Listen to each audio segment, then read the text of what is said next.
No controlas nada, o al menos eso es lo que te han hecho creer. Piensa en todas las veces que alguien te convenció de hacer algo sin que te dieras cuenta de que era realmente tu decisión, o alguien te plantó la idea en la cabeza y tú solo la alimentaste hasta que floreció. Si crees que siempre has actuado por voluntad propia, estás viviendo en una ilusión. La verdad es brutal, el mundo está lleno de titiriteros y si no eres uno de ellos eres el títere. Pero aquí está la diferencia entre los que controlan y los que son controlados. Los primeros nunca imponen, solo hacen que los demás actúen como quieren sin que se den cuenta. La verdadera manipulación es invisible, es un susurro en lugar de una orden, una emoción implantada en lugar de una instrucción directa, y lo peor es que ya lo has experimentado de primera mano. Recuerda la última vez que cambiaste de opinión sin darte cuenta de cómo sucedió. Un pensamiento plantado por otra persona, un comentario aparentemente inocente, un gesto bien calculado que es poder real, mover a otros sin levantar sospechas. Pero aquí está la pregunta que te inquieta: ¿qué pasaría si fueras tú el que controla el tablero? Si en lugar de ser empujados somos los que movemos las piezas, porque la diferencia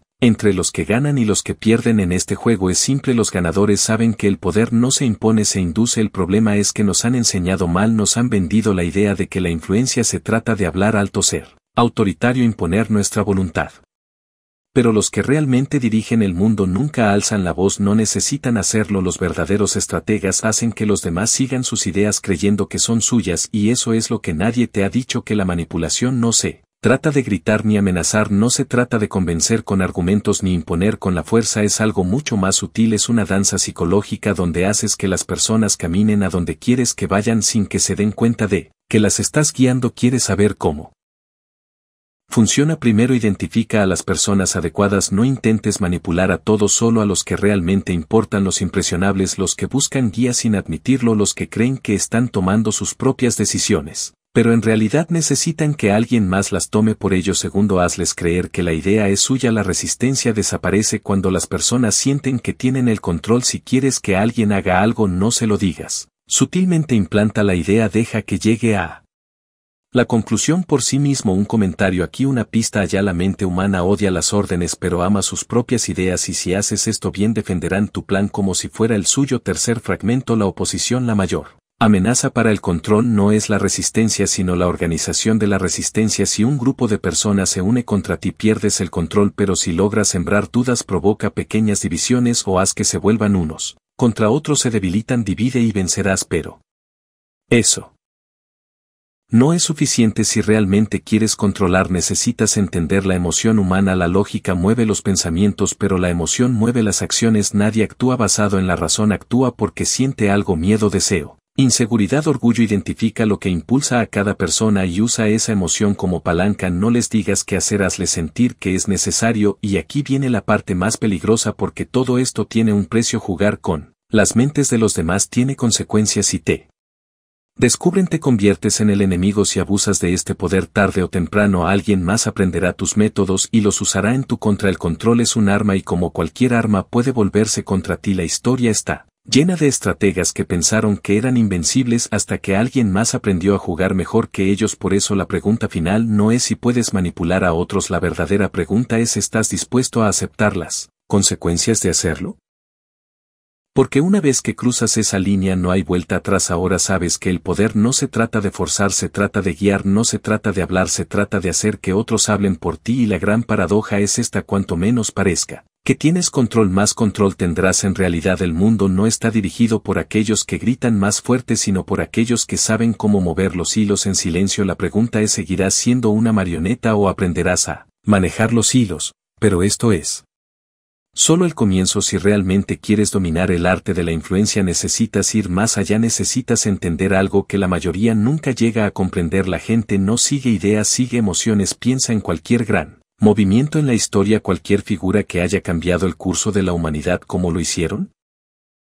No fue con argumentos perfectos ni con datos irrefutables, fue con emoción, con una visión que hizo que la gente sintiera algo, porque cuando la emoción entra en juego la lógica se vuelve irrelevante. ¿Has notado cómo las personas defienden ferozmente ideas que ni siquiera pueden explicar bien? Cómo luchan por creencias que nunca cuestionaron? Es porque esas ideas están ligadas a su identidad, a su sentido de pertenencia. Y aquí está la clave: si quieres influir en alguien, haz que tu idea se convierta en parte de su identidad, porque las personas pueden cambiar de opinión pero no cambian su identidad sin resistencia. Nadie quiere admitir que se han equivocado toda su vida, pero si logras que adopten una idea como parte de lo que son, la defenderán hasta la muerte, no porque se lo pediste sino porque hacerlo les daría una razón de existir. Aquí es donde entramos en territorio peligroso, porque esto no es persuasión común, no se trata de convencer, se trata de programar, insertar una idea en la mente de alguien sin que se den cuenta de que fue plantada, y para eso necesitas 3 cosas: exposición, repetición y conexión emocional. Primera exposición: no puedes cambiar la forma de pensar de alguien con un movimiento. La resistencia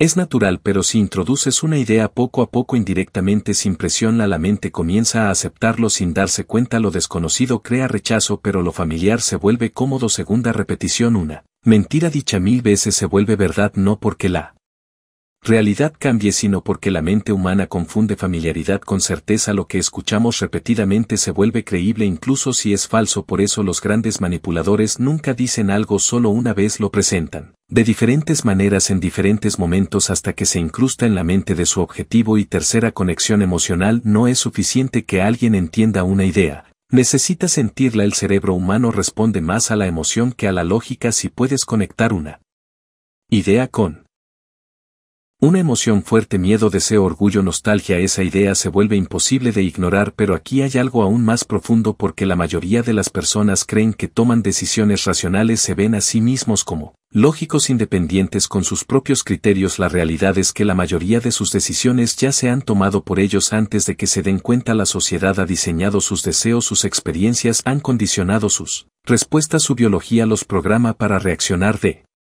ciertas maneras, y si entiendes estos patrones puedes predecir cómo actuarán incluso antes de que ellos mismos lo sepan. Por ejemplo, ¿sabías que las personas confían en quienes los escuchan más que aquellos que les hablan? No porque el oyente tenga mejores ideas, sino porque el simple acto de ser escuchado crea una conexión profunda. Si quieres influir en alguien, haz que hable de sí mismo. La mayoría de la gente está desesperada por ser escuchada, para sentirse validada. Dales eso y te verán como alguien en quien confiar. Otro patrón: el miedo es más poderoso que la recompensa. La gente está más aterrorizada de perder que de ganar. Si quieres que alguien actúe, no les hables de lo que pueden ganar, háblales de lo que pueden perder. Si no te escuchan y una persona más se siente atraída por lo exclusivo, si algo parece accesible para todos, pierde su valor. Si quieres que alguien se aferre a una idea, hazlo sentir especiales por saberla, hazlo sentir que pertenecen a un grupo selecto de los que entienden lo que otros no ven. Ahora hablemos del mayor enemigo de la influencia: oposición organizada. Nada destruye el control más rápido que un grupo de personas unidas contra ti. La historia lo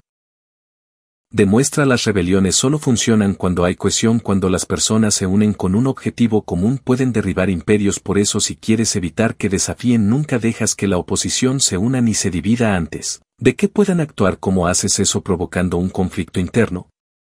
No necesitas destruir a un grupo, solo haz que peleen entre ellos y siembras dudas y empujas a los líderes a competir por el poder. Si logras que desconfíen unos de otros, se debilitan sin que tengas ¿qué hacer? Nada. Los políticos hacen esto todo el tiempo, los gobiernos lo han usado durante siglos. ¿Por qué crees que las ideologías están en constante guerra?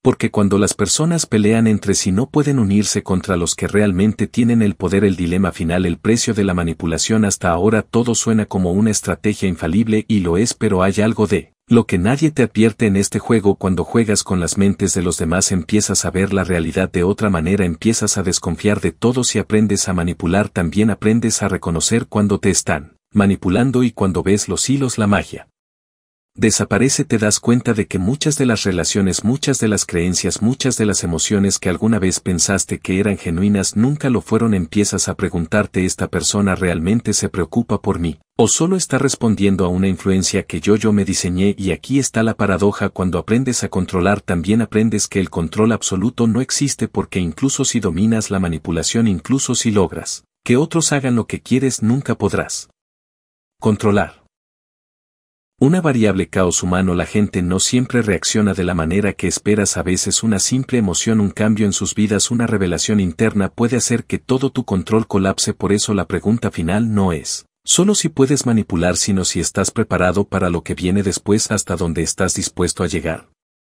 ¿Cuánto poder necesitas antes de sentir que es suficiente o caerás en la misma trampa que todos los que han jugado este juego antes que tú creyendo que son invencibles? La historia está llena de titiriteros que terminaron ahorcados por sus propios hilos, así que la pregunta que queda es esta: ¿quieres aprender a influir o preferirías seguir creyendo que nadie te ha manipulado nunca?